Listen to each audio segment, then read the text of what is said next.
Shalom and Boker Tov, everybody, as we continue with our isolation, but we're still trying to connect to each other in all kinds of very special ways.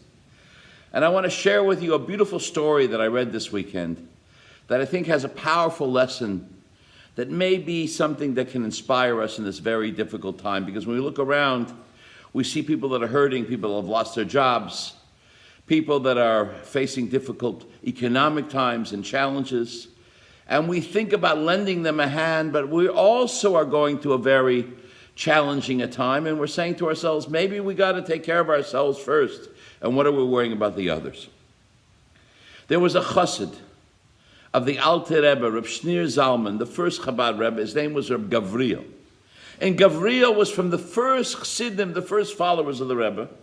And this was a time when many people did not appreciate so much the Hasidic movement, and he suffered from his friends and his family members. Why have you become a chassid? Why have you left the more traditional modes of behavior of the mainstream, so to speak, at the time of the Orthodox and the religious Jewish world?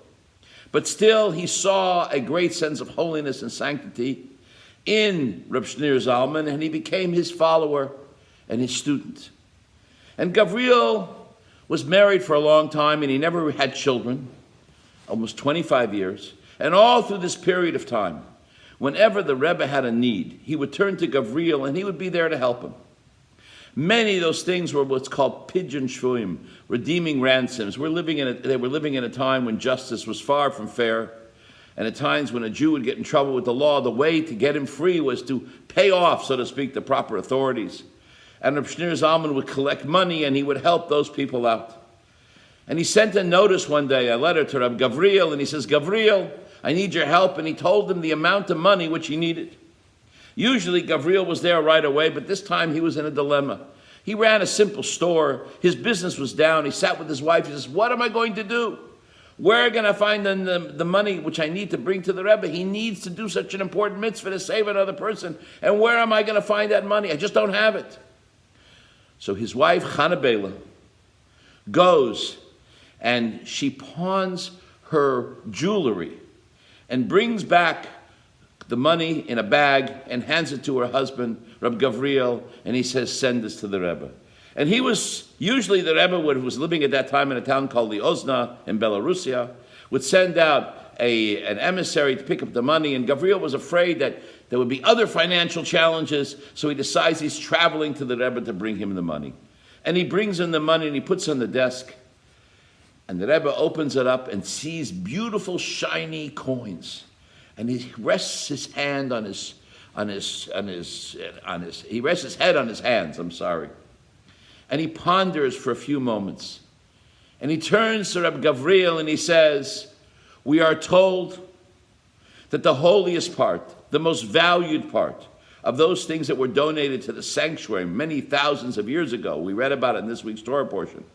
Moses built the sanctuary in the desert that was a precursor to the Holy Temple.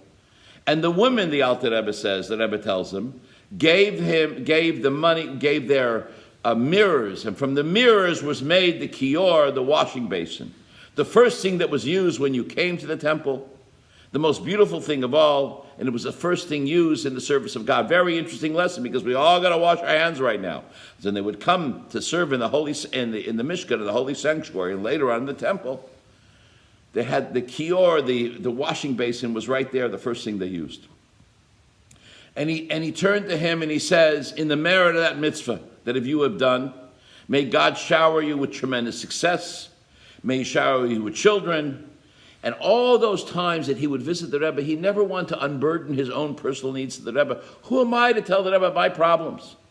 I'm going to burden him, worry about, I'm not making good living, I'm having this kind of problem, that kind of problem. Our Rebbe was something holy. I'm not going to bother him with my personal needs. But this time the Rebbe turned to him and gave this magnificent blessing. And he said, it's time for you to close your store and to be dealing with jewels and diamonds and become a jeweler and buy and sell. Gavriel came home and he told his wife, Chana Bela, what happened. And she was so joyous, and he sold the store. And he started dealing with diamonds. But he asked her a question. He said, where did the shiny coins come from? She says, when I got the coins, I decided they're being used for such a special purpose. I sat and I cleaned them and I polished them and I got all the grime and off of them, and I wanted to make them beautiful because they were being used for a mitzvah. They were being used for the mitzvah. And what happened to him? Reb Gavriel lived to over 110 years old. To 110. His wife lived 2 years longer. They had children, and he was extremely successful in the diamond trade, and he became known as Reb Gavriel of good nature. And even later, when the Alter Rebbe's son was imprisoned, he was instrumental in intervening with the government and helping him, getting him free. Many, many years later, the Rebbe told the story. And he said, look at this, here was a woman who sacrificed. She gave tzedakah when it was not easy to do. She gave charity when it was difficult. She cared for another when it was not simple. And she merited a tremendous spiritual blessing. She shined the coins. She shared and enjoyed in the mitzvah. And what is the lesson of this story for all of us?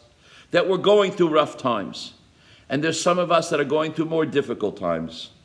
So for those of us who have that ability, let's shine the coins and let's help those who are going through more difficult times. I want to wish you a wonderful day.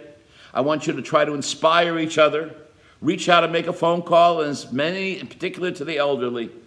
And let's help those who need the help the most.